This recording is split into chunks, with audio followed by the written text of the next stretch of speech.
Wages and prices often play leapfrog. One jumps up, then the other, which means a steady rise in our cost of living.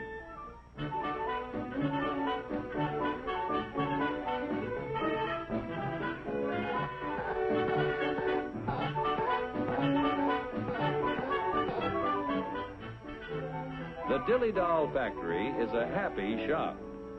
But Joe, our doll painter friend, seems to be a little down in the mouth, which even shows in his work.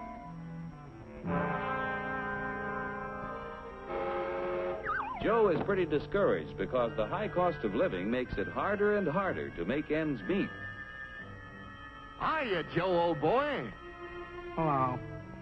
Better look in that envelope. Wow, a raise! And just in time to buy the kid a birthday present.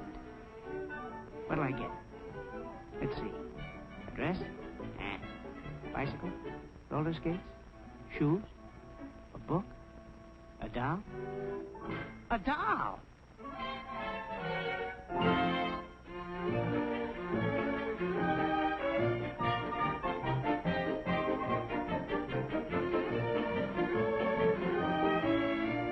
What's the price, miss?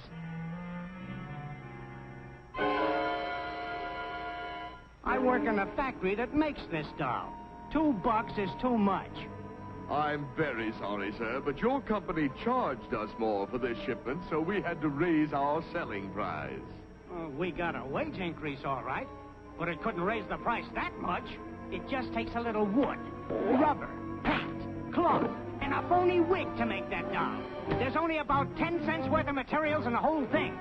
You pirates, crooks, bandits, you robbers! You're right about the cost of raw materials in that doll, about 10 cents worth.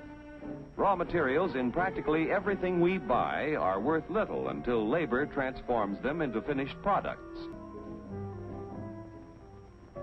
Like the dolls you make, an automobile has a low raw material cost and a high labor cost, and that goes for practically everything we buy. Oh, yeah? Well, what's the labor cost in a buck's worth of steak? We'll start back at the farm where Bully Boy was raised. The selling price of meat has to include the labor cost in producing the feed, in building fences, and constructing housing for our animal friend. It takes a lot of costly care to get Bully Boy ready for the market. Wages have to be paid to railroad workers who provide our friend with care and courtesy on his way to the stockyards. Preparing Bully Boy's anatomy for the butcher shop costs money, too. The family butcher figures in his wages every time he sells a thick, juicy steak. Forgetting taxes for a moment, the labor cost in $1's worth of meat adds up like this. Workers raising beef, 24 cents. Transportation workers, 1/2 cent. Packing house workers, 42 cents. Meat delivery drivers, 1/2 cent. Butcher shop workers, 18 cents. The other 15 cents goes in profits to the retailers, the packers, allied industries, and to the farmers and ranchers. Most of the things we buy accumulate direct and indirect labor costs that add up to 85% of the selling price before taxes are added. Generally speaking, a wage raise means a corresponding rise in prices, unless productivity is increased proportionately. What do you want, a guy with 4 arms? 4 arms?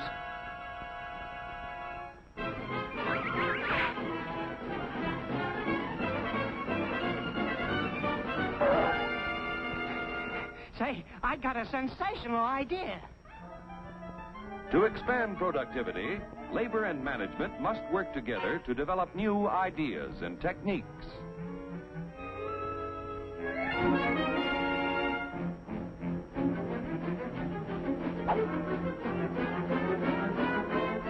To expand productivity, capital must finance the creation of more efficient tools and plants.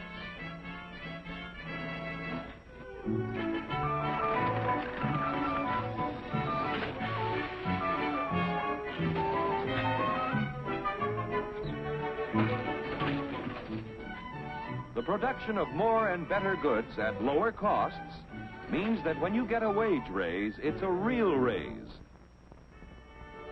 A raise. A raise!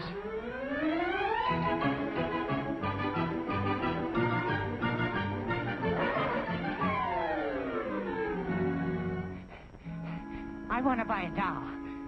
How much? Now you've got a real wage raise because you can buy more with what you earn. With increased productivity, wages can keep ahead of prices.